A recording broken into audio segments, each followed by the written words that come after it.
Bueno, ahí va. Bueno, ahí estamos con Fabián, pero bueno, arrancamos la grabación justamente para, eh, bueno, para aprovechar esta reunión de Zoom que tiene un tiempo, digamos, eh, breve. Pero tampoco quería grabarle dos clases o más porque después no lo vamos a ver. Entonces, mejor ver un tramo o tratar de sintetizar ahí y lo vamos trabajando. Bueno, ustedes tienen la bibliografía que yo les mandé, que son distintos casos de análisis del discurso, y que son, digamos, como posibilidades y ejemplos, para que los vean como ejemplos de cómo algunos trabajaron esta cuestión de análisis del discurso. Que yo quisiera, digamos, hacer como un pequeño recorrido muy acotado. Pero ¿desde cuándo empieza, digamos, la cuestión del análisis del discurso? Uno diría, bueno, a partir de los años 60, fundamentalmente, empieza a haber, digamos, en las ciencias sociales, lo que se llamó el giro lingüístico, ¿no? Que es, digamos, una forma de encarar el proceso de investigación.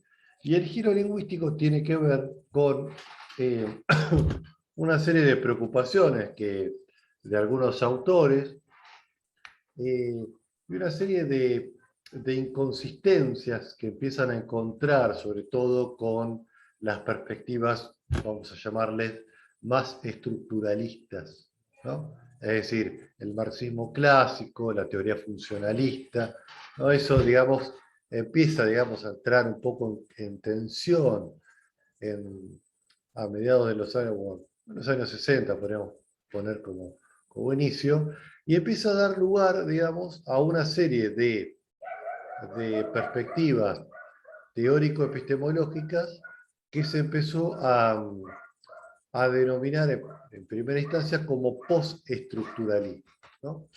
Otros lo llamaron post-marxismo, otros lo denominan post-fundacionalismo, ¿no? Es decir, es una teoría que busca el sentido en el cual los actores construyen sus imaginarios en sociedades que carecen de fundamento a priori. Es decir, vivimos en sociedades donde no hay un fin absoluto o una idea absoluta, con lo cual estas ideas entran en conflicto y lo que hacen los actores es buscar, construir imaginarios, relatos, que den sentido a su participación en el mundo. Entonces, justamente las ciencias sociales empiezan a pensar a partir del giro lingüístico de esta perspectiva. Y además es una teoría, digamos, que se construye un poco en contraposición a las miradas más estructuralistas de la política, de la ciencia política, de la historia, de las ciencias sociales en general. ¿Qué sería la mirada estructuralista? La mirada estructuralista, como la palabra un poco le indica, tiende a poner el foco explicativo en la estructura económico-social. Entonces, los actores, los sujetos, reproducen en el orden imaginario su lugar en la estructura económico-social. Es lo que en otro momento hablábamos, era lo que se denominaba la estructura, la base y la superestructura, ¿no? Esta metáfora del edificio marxista que tomaba Althusser, por ejemplo, ¿no? Entonces, hay una base material que determina nuestras representaciones, la cultura, las ideas, el nivel jurídico-político, ¿no? Entonces, en realidad eso es un reflejo de la profundidad de la estructura social y entonces el analista, digamos, poco tiene que pensar la estructura, no, perdón, la superestructura. Porque la superestructura es siempre, en alguna medida, un reflejo de la infraestructura, ¿no? O de la base económica de la sociedad. Por lo tanto, digamos, en términos de ciencia política, tampoco había demasiado para pensar ahí, porque las formas políticas, las ideas políticas, etcétera, son reflejo de esa base material, ¿no? Entonces, eh, bueno, parece que la tarea del analista en todo caso es más mirar la estructura económica que el mundo de la política, ¿no? Bueno, entonces justamente algunos autores empiezan a plantear eh, cierta insatisfacción, sobre todo con la aparición de nuevos movimientos sociales que no se explican tan claramente eh, a partir de pensar la cuestión económica, el surgimiento de nuevas identidades, por ejemplo, los movimientos sociales, los ambientalistas, los feministas, o bueno, o otros tipos de movimientos sociales que, por ejemplo, en Europa comienzan a surgir, o que, digamos, de alguna manera reclamaban algunas particularidades, comienzan justamente a poner en tensión esta, eh, esta cuestión, ¿no? Entonces, me parece que es interesante cómo esta teoría empieza, digamos, a intentar contestar un poco a esos problemas. Y esos problemas, de alguna manera, hay un gran problema de la teoría estructuralista que es justamente que prácticamente anula la política porque siempre la sujeta a lo que pasa en la base económica. Entonces, digamos, no habría ningún tipo de movimiento político posible. O habría un movimiento político una vez que hay ya dado, una vez que ya se logra eh, correr el, el eje económico, ¿no? Perdón, Fabián, que tengo que abrir la puerta a mi hija. Ahí estoy. Esto es televisión, Sí, ¿verdad? sí, sí.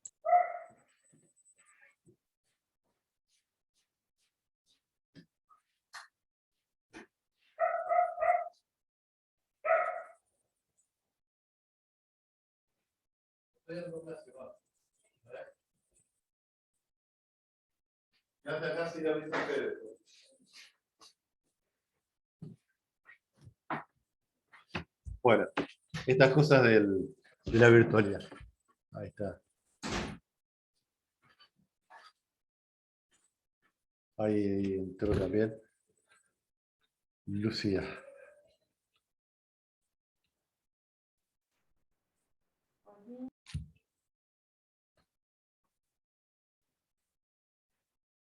Bueno, entonces estábamos con esta... Es Matías, es Ah, Matías. Mauricio, sí, perdona que estoy Es Matías. con el nombre de mi señora. Entré No hay apurado, problema, no hay ahí me problema. acomodo. Bueno, Pensé estábamos que te habías cambiado género. estábamos con esto Ya me quedo así. de cómo el postestructuralismo empieza, digamos, a pensar estos problemas de los nuevos movimientos sociales y cómo entonces es necesaria una teoría que explique esto. Es decir, es una teoría que pone el foco en lo que podríamos llamar la primacía de la política. Es decir, la política a su vez, puede modificar la base material de la sociedad. Esto, digamos, algunos llamaron a esto postestructuralismo, postmarxismo. Por supuesto que los marxistas ortodoxos se enojaron con esto porque dicen que no es marxismo. Bueno, son discusiones que no interesan demasiado, pero yo se las marco, digamos, ¿no? Pero, ¿por qué? Porque lo importante es justamente que estas teorías que empiezan a analizar el discurso ya, digamos, eh, habría que definirlo, por ejemplo, la CLO lo define como toda práctica con significación social, ¿no? Es decir, el discurso no es solamente lo hablado, ¿no? Sino que el discurso es, de alguna manera, toda instancia de producción de sentido, desde lo gestual, desde de cómo nos posicionamos, cómo todo lo que hacemos tiene una significación política. Fíjense que si analizamos, por ejemplo, los actos políticos, eso, no solo el orador está produciendo política, sino que los presentes, si están callados, si acompañan, quiénes no van a un acto, ¿no? Si alguien no va a un determinado acto, es también un mensaje político. Bueno, en fin, todo lo que produce sentido es discurso. Y eso es justamente lo que tiene que empezar a tomar el analista. Y entonces, la teoría postestructuralista empieza a pensar justamente esto, invertir un poco esa metáfora del edificio estructuralista. Es decir, ojo que, si bien la base material es importante, existe la posibilidad de que el nivel político primero tenga autonomía y después pueda transformar el nivel de la estructura económico-social, ¿no? Y otra cosa que es importante también es justamente pensar la posibilidad de esa transformación, porque si no, sería difícil explicar por qué, por ejemplo, distintos sectores pueden, que supuestamente tienen unos determinados intereses objetivos en términos económicos, pueden, digamos, inscribirse en otras tradiciones políticas, ¿no? Entonces, esa es una buena pregunta. El marxismo ortodoxo decía, bueno, lo que hay es un proceso de falsa conciencia. Supongamos que un trabajador de una fábrica es simpatizante de un partido X que no corresponde con el partido de la clase obrera. Estoy siendo extremadamente esquemático, pero para que se entienda. ¿Qué ocurre? Bueno, según la teoría ortodoxa, lo que hay es un proceso de falsa conciencia. O sea que el tipo ese está obnubilado, alienado, etcétera, etcétera, no puede situarse correctamente, ¿no? Hay una cosa muy normativista y universalista de eso, ¿no? Ahí estoy, pero tengo que abrir de vuelta porque ahora llego el otro. Esperen.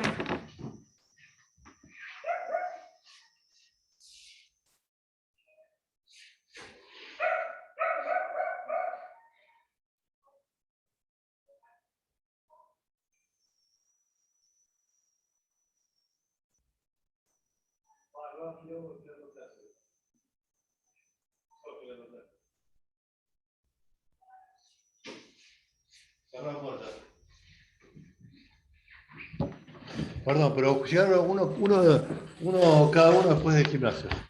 Bueno, entonces les decía esto, la idea de falsa conciencia. La idea de falsa conciencia, además, deberíamos descartarla por una cuestión también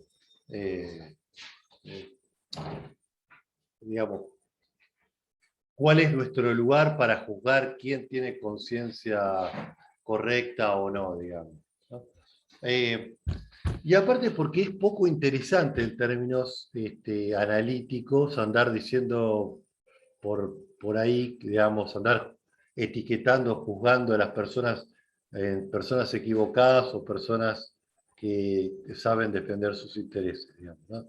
Las personas tienen intereses cruzados, tienen identidades que se van construyendo, se van identificaciones que van realizando con distintas cuestiones. Entonces, me parece que es mucho más interesante y real pensarlo así. Por supuesto que hay algunos que siguen diciendo, después de algunos procesos, que bueno, están, digamos, los que de alguna manera se sitúan correctamente y los desclasados, bueno, etcétera, etcétera. Entonces, los analistas, o esta vertiente post-marxista, se nutre fundamentalmente de un autor de la tradición marxista, por eso se enganchan con el marxismo, que es Antonio Gramsci, ¿no? Y Gramsci, digamos, construye, digamos, gran parte de su perspectiva a partir de la noción de hegemonía. Y eso es un gran concepto para trabajar análisis del discurso, ¿no? Después, cada uno le va dando su vuelta a este concepto de hegemonía, pero a grandes rasgos el concepto de hegemonía es el clásico, es decir, el concepto de hegemonía es la capacidad de un sector dominante de la sociedad de convencer a los otros sectores de que sus intereses son los intereses del total de la sociedad, ¿no? Es decir, hegemonía es un particular, un significante particular que se transforma en un significante universal. ¿No? Es decir, algo de lo particular de un determinado grupo que logra romper esa particularidad y constituirse como un universal, ¿no? Al constituirse como universal, justamente otros sectores empiezan a identificarse en ese nuevo universal, ¿no? Y lo tiene como propio. Y ahí justamente ese es el juego de la política. Por eso el análisis del discurso de esta vertiente es interesante, porque da lugar a la política, ¿no? ¿Cómo se construye la política? La política no es como una especie de mecano donde calzan las piezas, ¿no? Movimiento tectónico en la base de la sociedad, eso inmediatamente genera una representación política. Bueno, eso, digamos, nunca existió, pero bueno, en algún momento de la sociedad algunos la intentaban explicar así, digamos, quizás otro tipo de sociedad, pero las sociedades modernas, actuales, hipermediatizadas, claramente necesitamos pensar el nivel de las identidades, el nivel de las culturas políticas, el nivel del discurso, ¿no? El otro día hablábamos justamente de todas estas... fíjense cómo va cambiando también de elección a elección la sociedad, de alguna manera lo volátiles que son en algún aspecto a vastos sectores de la sociedad con respecto a sus identificaciones políticas, ¿no? En 2017 se vota una cosa, en 2019 se vota otra, ahora en las primarias se vota mucho más fuertemente en otra cosa, ahora se empareja un poco, digamos, vaya a saber qué se va a votar en el 2023, digamos.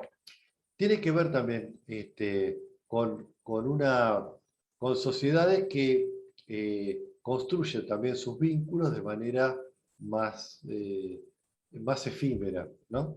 Y entonces, justamente, al construirlo ahí, recobra mayor valor este concepto de hegemonía, ¿no? Porque justamente el concepto de hegemonía nos puede ayudar a entender por qué las sociedades van hacia determinados lugares en algunos momentos y después rápidamente vuelven para atrás o van para otros lugares, ¿no? Evidentemente hay algo en el nivel del sentido que logra instituirse, ¿no? Que hace, digamos, que se construya esto. Hay un autor también que dentro de que a mí me parece interesante, que ha sido como muy atacado, pero a veces pasa eso, digamos, tiene que ver con cuestiones políticas, que es Ernesto Laclau, que es un autor argentino que vivió y hizo, digamos, su trayectoria académica en Inglaterra y en otros países de Europa también, y es uno de los pensadores también que retoma, por ejemplo, a Gramsci. Él ha sido muy atacado porque reivindicó en algún aspecto, digamos, reivindica los gobiernos, digamos, del giro progresista en América Latina, de principios del siglo XXI. Entonces, bueno, ahí fue muy atacado. Pero es un autor, digamos, muy interesante a nivel de teoría política. Y también le da otro giro más, que es esta idea del populismo, ¿no? Que es otro de los grandes temas de la teoría política y de la teoría política postestructuralista. justamente en el 2005 escribe un libro que se llama La razón populista, ¿no?